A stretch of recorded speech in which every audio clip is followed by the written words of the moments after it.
One Story, Corney Cis.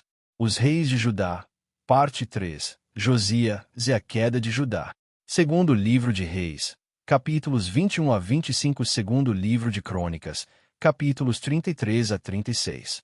A história dos reis de Judá continua. Se olharmos para todos eles, podemos dividi-los em dois grupos. Havia aqueles que, embora fossem reis neste mundo, ainda procuravam viver como servos de Deus.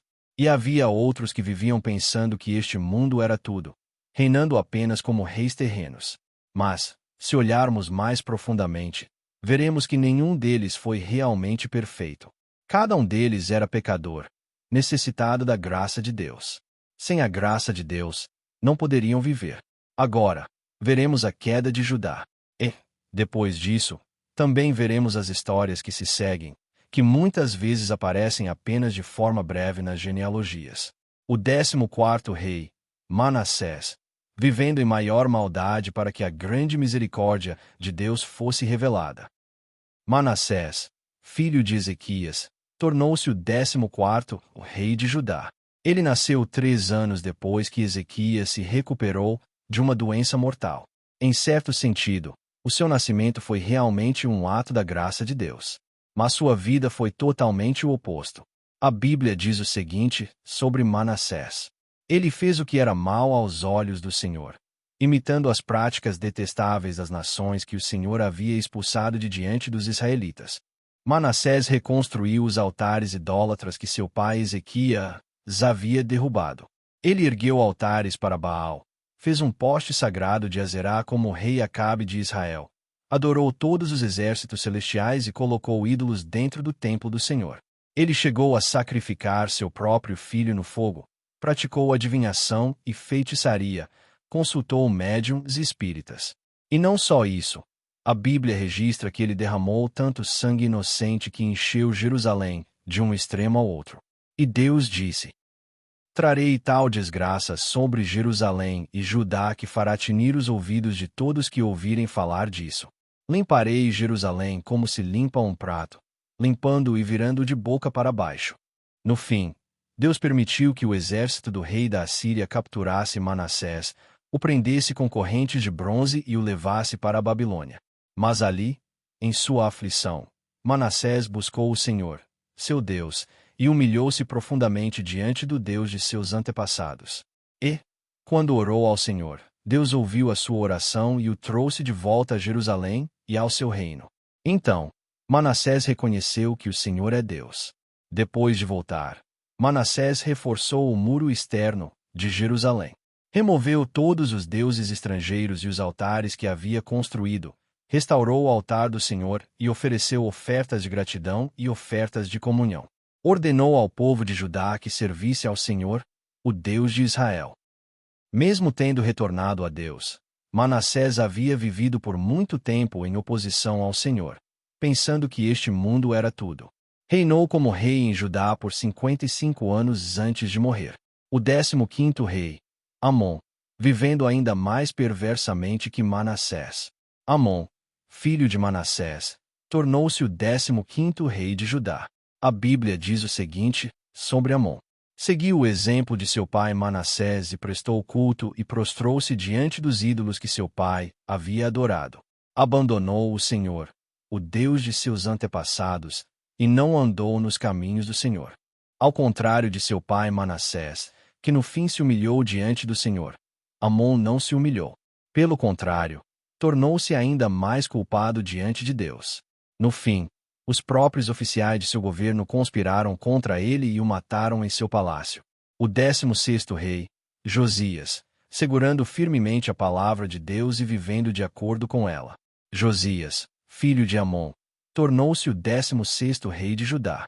A Bíblia diz o seguinte sobre Josias: fez o que era reto aos olhos do Senhor e andou em todos os caminhos de Davi, seu pai, sem se desviar nem para a direita, nem para a esquerda. E a Bíblia também diz: nunca antes nem depois de Josias houve um rei como ele, que se voltasse para o Senhor de todo o coração, de toda a alma e de todas as forças, de acordo com toda a lei de Moisés. Através de Josias, e também dos reis que vieram antes e depois dele, Vemos mais uma vez como a graça e o chamado de Deus acontecem unicamente dentro da sua vontade soberana. O rei mau e insensato Acais teve um filho, Ezequias, que confiou plenamente em Deus. Mas o filho de Ezequias, Manassés, e o neto, Amon, foram reis que praticaram cada vez mais o mal. E, ainda assim, foi justamente o neto de Manassés e filho de Amon, Josias, quem se tornou rei. Josias é lembrado como o rei mais fiel entre todos os reis de Judá. Mas, depois de Josias, seus filhos e netos novamente fizeram o que era mal e levaram Judá ao caminho da destruição. Isso nos mostra que o chamado e a graça de Deus se cumprem totalmente segundo a sua vontade e o seu plano. Josias começou, assim como o rei Ezequias, reparando o templo. Durante esse processo, o sumo sacerdote Uquias encontrou o livro da lei dentro do templo. Quando Josias ouviu as palavras daquele livro da lei, rasgou as suas vestes e confessou: Grande é a ira do Senhor que se acendeu contra nós, porque os nossos pais não obedeceram às palavras deste livro, nem agiram de acordo com tudo o que nele está escrito a nosso respeito. Então Josias ouviu a palavra do Senhor através da profetisa Uda. Assim diz o Senhor, o Deus de Israel: trarei desgraça sobre este lugar e sobre o seu povo. Eles me abandonaram e queimaram incenso a outros deuses, provocando a minha ira com tudo o que as suas mãos fizeram. A minha ira se acenderá contra este lugar, e não será apagada. Josias leu todas as palavras do livro da aliança, diante de todo o povo, e fez uma aliança diante do Senhor. Seguir o Senhor e obedecer de todo o coração e de toda a alma aos seus mandamentos, aos seus testemunhos e aos seus decretos, confirmando as palavras da aliança escritas neste livro. E todo o povo se comprometeu com essa aliança. Josias removeu todos os ídolos de Judá e de Jerusalém. Retirou os sacerdotes que serviam a esses ídolos e restaurou o templo do Senhor. Ele chegou até a região norte de Israel e destruiu os altares e os lugares altos que Jeroboão havia construído. Queimou ossos humanos sobre aqueles altares para profaná-los. Assim, Josias removeu todos os lugares altos e ídolos por todo Judá e até nas regiões do norte, e fez com que o povo servisse somente a Deus. A Bíblia diz: enquanto Josias viveu, o povo não deixou de seguir o Senhor, o Deus de seus antepassados. Josias também celebrou a Páscoa exatamente como estava escrito no livro da aliança. A Bíblia diz: desde os dias do profeta Samuel, nunca se celebrou uma Páscoa como esta em Israel. E nenhum dos reis de Israel havia celebrado uma Páscoa como Josias celebrou. Mas, mesmo depois de toda essa reforma espiritual, a ira de Deus por causa dos pecados de Manassés não se afastou. Também retirarei Judá da minha presença, como fiz com Israel. Rejeitarei Jerusalém, a cidade que escolhi, e este templo, do qual disse: o meu nome estará nele. Josias reinou como rei de Judá por 31 anos. Segurando firmemente a palavra de Deus e vivendo de acordo com ela, Josias saiu para enfrentar o faraó Neco, do Egito, e morreu em batalha, em Megido.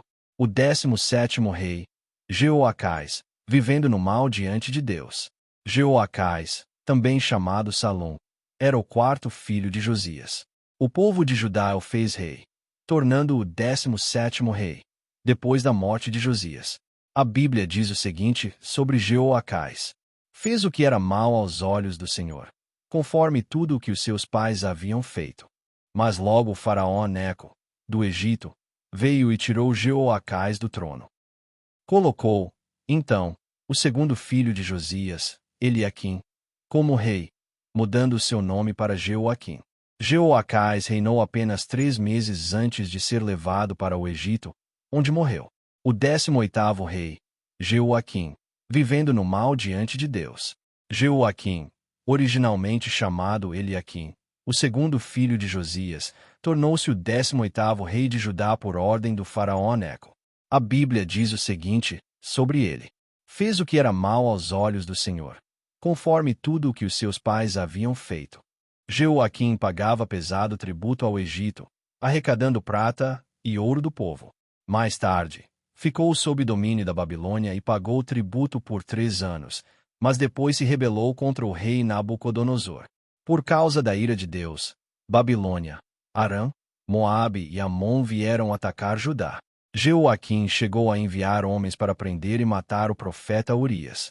Ele também cortou e queimou o rolo da palavra de Deus.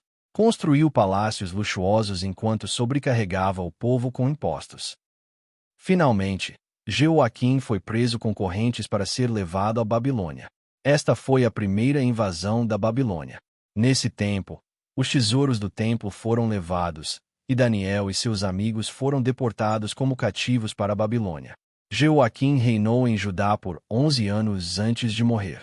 O 19º rei, Joaquim, vivendo no mal diante de Deus.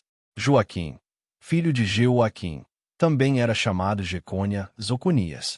Tornou-se o 19º rei de Judá. A Bíblia diz o seguinte sobre ele: fez o que era mal aos olhos do Senhor, conforme tudo o que seu pai havia feito. Após apenas 3 meses de reinado, Joaquim foi capturado pelo rei Nabucodonosor, da Babilônia. Ele, junto com sua mãe, esposas, oficiais, soldados, artesãos e ferreiros, foi levado para a Babilônia. Apenas os mais pobres do povo permaneceram na terra. Esta foi a segunda invasão da Babilônia. Joaquim passou cerca de 37 anos na prisão na Babilônia antes de ser libertado.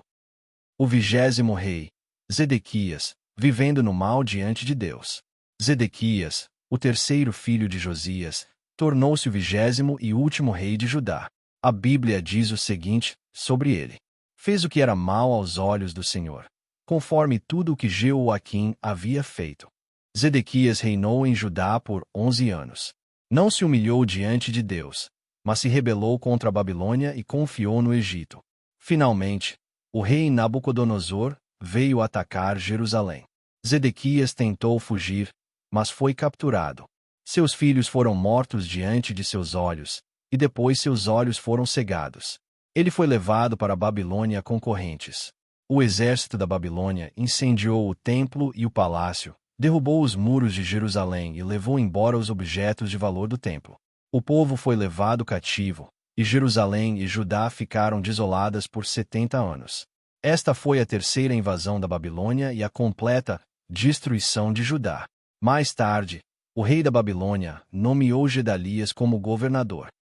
Mas Gedalias foi assassinado por Ismael, filho de Netanias. Os sobreviventes, com medo da Babilônia, desobedeceram a palavra de Deus e fugiram para o Egito, levando com eles o profeta Jeremias. A queda de Judá. A Bíblia registra o último rei de Judá, Zedequias, e a queda de Judá da seguinte forma: Zedequias fez o que era mal aos olhos do Senhor, seu Deus, e não se humilhou diante do profeta Jeremias, que falava da parte do Senhor. Rebelou-se também contra o rei Nabucodonosor, que o havia obrigado a jurar em nome de Deus. Tornou-se obstinado e endureceu o coração, não querendo voltar-se para o Senhor, o Deus de Israel. Além disso, todos os líderes dos sacerdotes e o povo multiplicaram as suas infidelidades, imitando todas as práticas detestáveis das nações e profanando o templo do Senhor, que ele havia consagrado em Jerusalém. O Senhor, o Deus de seus antepassados, enviou-lhes palavra por intermédio dos seus mensageiros, vez após vez, porque teve compaixão do seu povo e do seu templo. Mas eles zombaram dos mensageiros de Deus, desprezaram as suas palavras, se caçoaram dos seus profetas, até que a ira do Senhor se levantou contra o seu povo, e não houve mais remédio. Então ele trouxe contra eles o rei dos babilônios, que matou os seus jovens à espada dentro do santuário, sem poupar rapazes nem moças, idosos ou fracos. Deus entregou todos nas mãos de Nabucodonosor. Ele levou para a Babilônia todos os utensílios da casa de Deus, grandes e pequenos, e os tesouros do templo do Senhor, bem como os tesouros do rei e de seus oficiais. Incendiaram o templo de Deus e derrubaram o muro de Jerusalém. Queimaram todos os palácios e destruíram tudo o que era valioso. Levou para o exílio, na Babilônia, os que escaparam da espada, e eles se tornaram servos dele e de seus descendentes, até que o reino da Pérsia assumiu o poder. A terra desfrutou dos seus sábados de descanso. Todo o tempo da sua desolação ela repousou, até que se completaram os 70 anos, conforme a palavra do Senhor anunciada por Jeremias. E a Bíblia continua com estas palavras. No primeiro ano de Ciro, rei da Pérsia, para que se cumprisse a palavra do Senhor dita por Jeremias, o Senhor tocou o coração de Ciro, rei da Pérsia, para que fizesse uma proclamação em todo o seu reino e também a colocasse por escrito. Assim diz Ciro, rei da Pérsia: o Senhor, o Deus dos céus, deu-me todos os reinos da terra e me encarregou de construir um templo para ele em Jerusalém, em Judá.